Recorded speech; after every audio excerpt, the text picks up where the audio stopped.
अगर आप 2 पशुओं से 10 पशुओं तक का डेयरी फार्म शुरू करना या बढ़ाना चाहते हैं, लेकिन कंफ्यूजन ये है कि कौन सी स्कीम में अप्लाई करें, लोन कितने दिन में मिलेगा, इंटरेस्ट रेट कितना लगेगा और ईएमआई कितनी बनेगी और बैंक लोन देता भी है या नहीं, तो आज का ये वीडियो आपका कंफ्यूजन हमेशा के लिए खत्म कर देगा। नमस्कार दोस्तों, मैं संदीप रुहल VLDA और आप देख रहे हैं livestock advisor and dairy consultant YouTube channel.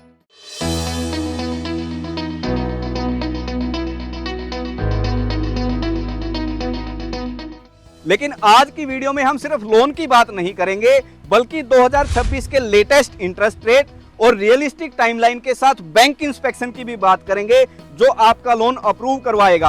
आज हम कवर करेंगे कि मुद्रा की तरुण कैटेगरी में कैसे अप्लाई करते हैं, लोन अप्रूव होने में कितना टाइम लगेगा, कौन से डॉक्यूमेंट अप्रूवल फास्ट कराते हैं, इंटरेस्ट रेट कितना लगेगा, 10 पशुओं के लोन में ईएमआई कितनी बनेगी और प्रॉफिट बचाने का स्मार्ट रिपेमेंट प्लानिंग।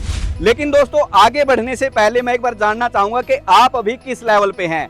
एक बार कमेंट में जरूर बताएं कि आपके पास अभी 2 पशु हैं, 5 पशु हैं या आप बिल्कुल जीरो से स्टार्ट करना चाहते हैं। आपका ये कमेंट मुझे आपकी जरूरत के हिसाब से अगली वीडियो बनाने में मदद करेगा। दोस्तों, 2 पशु से 10 पशु पर जाना सिर्फ पशु खरीदना नहीं, बल्कि सिस्टम बदलना होता है। 2 पशु पर आप सर्वाइवल मोड में होते हैं, जबकि 10 पशु पर आप बिजनेस मोड में आ जाते हैं। डिफरेंस क्या होता है? मान लीजिए 2 पशु से आपको डेली का 18-20 लीटर मिल्क प्रोडक्शन मिल रहा है, वहीं पर 10 पशु से आप 100 से 125 मिल्क प्रोडक्शन डेली का ले सकते हैं। अब आप बल्क मिल्क कूलर का बेनिफिट ले सकते हैं, डेयरी प्लांट से डायरेक्ट डील कर सकते हैं और रेट नेगोशिएशन का पावर बढ़ जाता है। और इसके लिए हमें चाहिए होता है मुद्रा तरुण लोन। दोस्तों, मुद्रा लोन में 3 कैटेगरी होती हैं। एक शिशु कैटेगरी, जिसमें आपको 50,000 तक का लोन मिलता है। दूसरी किशोर कैटेगरी, जिसमें 50,000 से 5 लाख तक का लोन मिलता है। और तीसरी है तरुण कैटेगरी, जिसमें आपको 5 लाख से 10 लाख तक का लोन मिल जाता है। इसीलिए 10 पशुओं के लोन के लिए तरुण कैटेगरी परफेक्ट फिट होती है। और इसमें दोस्तों आपको 10% अपना खुद का कंट्रीब्यूशन ऐड करना होता है। यानी कि अगर आप 10 लाख का लोन ले रहे होते हैं तो 1 लाख आपको खुद की तरफ से ऐड करना है, बाकी 9 लाख आपको बैंक की तरफ से फाइनेंस मिलेगा। अब यहाँ पर कई लोगों का सवाल होता है कि क्या ये 10% कंट्रीब्यूशन आपके अकाउंट में होना चाहिए। तो यहाँ पर बताना चाहूंगा दोस्तों, जिस टाइम बैंक आपका लोन अमाउंट डिस्बर्स करेगा, उस टाइम ये 10% कंट्रीब्यूशन अमाउंट आपके बैंक अकाउंट में होना चाहिए। अब बात करते हैं सबसे जरूरी सवाल, ब्याज यानी इंटरेस्ट रेट कितना लगेगा। दोस्तों, 2026 में एग्री अलाइड एक्टिविटीज में बेंचमार्क्स थोड़े बदले हैं। मुद्रा लोन में फिलहाल 9% से 12% के बीच इंटरेस्ट रेट चल रहा है। ये बैंक और एप्लीकेंट की प्रोफाइल पे डिपेंड करता है। लेकिन दोस्तों, इंटरेस्ट भी मुद्रा योजना में 2 तरीके से लगता है। एक फ्लोटिंग इंटरेस्ट रेट, दूसरा fixed interest rate. Floating rate में जो इंटरेस्ट है वो मार्केट के हिसाब से ऊपर नीचे होता रहता है, लेकिन फिक्स्ड इंटरेस्ट रेट में इंटरेस्ट वहीं का वहीं रहता है। इसलिए अगर आप लॉन्ग टर्म स्टेबिलिटी चाहते हैं तो फिक्स्ड ऑप्शन ही कंसीडर करें। और दोस्तों, बात करें अगर सब्सिडी की, तो इसमें PMEGP की तरह आपको कैश सब्सिडी तो नहीं मिलती, लेकिन अगर आपका क्रेडिट स्कोर अच्छा रहता है और रिपेमेंट टाइम टू टाइम रहता है तो सरकार की तरफ से आपको इंटरेस्ट में छूट दी जा सकती है।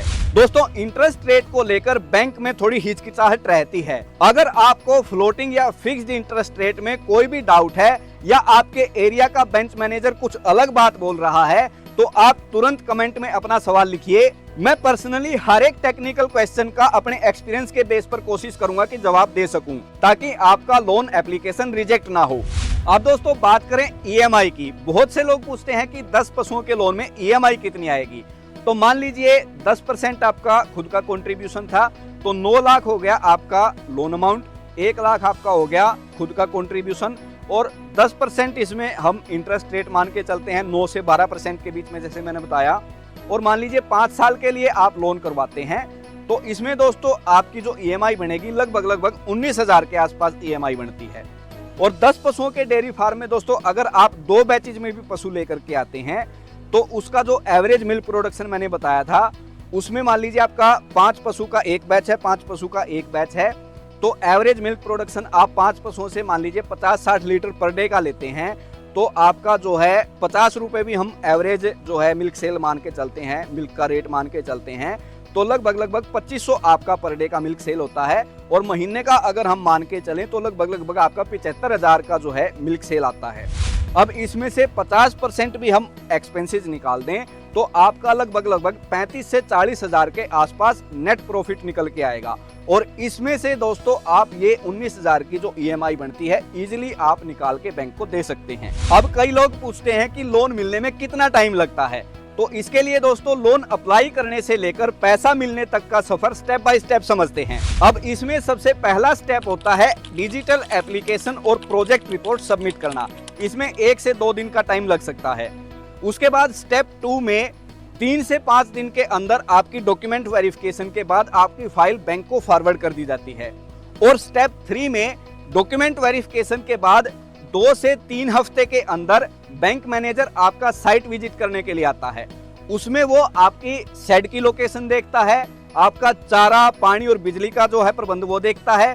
तो जब बैंक मैनेजर विजिट के लिए आए तो आपके पास ये सारी प्लानिंग रेडी होनी चाहिए। इसके बाद स्टेप 4 में इंस्पेक्शन के बाद जो है 3 से 4 हफ्ते का टाइम लगता है आपका लोन अप्रूव होने में। तो ये सारा प्रोसेस जो है दोस्तों इसमें टोटल आपका लगभग 30 से 40 दिन का टाइम इसमें लग सकता है। अब लोन अप्रूव होने के बाद आपका लोन का पैसा जो है वो डायरेक्ट डाल दिया जाता है पशु सप्लायर के अकाउंट में।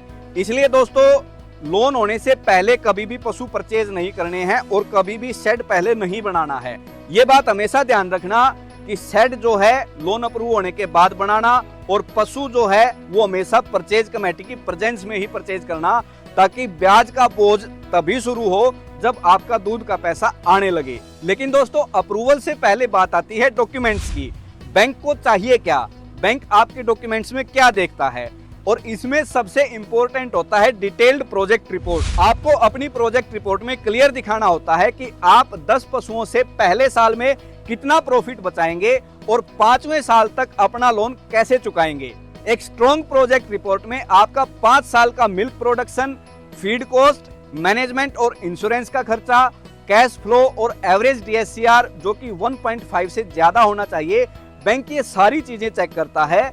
सिर्फ एनिमल कॉस्ट लिख देने से प्रोजेक्ट रिपोर्ट नहीं बनती दोस्तों। अब मान लीजिए आपका लोन भी हो गया और फार्म भी शुरू हो गया दोस्तों, तो अब आपको एक बात हमेशा याद रखनी है, हर महीने का मिल्क पेमेंट का 10 से 20% पेमेंट अलग से रख दीजिए। ये पैसा तब काम आएगा जब पशु बीमार हो जाएं या मिल्क प्रोडक्शन कम हो जाए, क्योंकि EMI मिस नहीं होना चाहिए दोस्तों क्रेडिट स्कोर मेंटेन करना बहुत जरूरी है। टाइम पे EMI देने से आपको फ्यूचर में AHIDF, एक्सपेंशन लोन और मशीनरी फाइनेंस इजीली मिल सकता है। तो दोस्तों हम कह सकते हैं कि डेयरी फार्मिंग सिर्फ मेहनत का नहीं बल्कि सही प्लानिंग का खेल है। 2 से 10 पशुओं तक का सफर मुश्किल लग सकता है, लेकिन मुद्रा योजना जैसी स्कीम का बेनिफिट लेकर ये टारगेट इजीली अचीव किया जा सकता है दोस्तों। बस याद रखें, पशु अच्छी नस्ल के हों, चारा अपना खुद का हो और नियत साफ हो।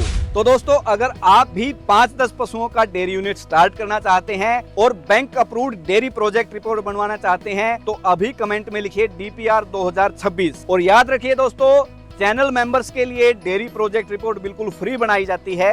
मेंबरशिप ज्वाइन करके आपको मिलता है priority consultation, free dairy project report और लोन एप्लीकेशन गाइडेंस। तो दोस्तों अभी ज्वाइन बटन दबाइए और अपने डेयरी प्लानिंग को नेक्स्ट लेवल पर ले जाइए। तो दोस्तों आज की वीडियो में दी गई जानकारी अगर आपको पसंद आई तो लाइक का बटन जरूर दबाएं, वीडियो को अपने पशुपालक दोस्तों के साथ शेयर जरूर करें और ऐसी ही इंफॉर्मेटिव जानकारी के लिए हमारे channel livestock advisor and dairy consultant को सब्सक्राइब जरूर करें। तो आज की वीडियो में दोस्तों इतना ही, मिलते हैं अगली वीडियो में, तब तक के लिए राम राम, जय किसान, जय पशुपालन।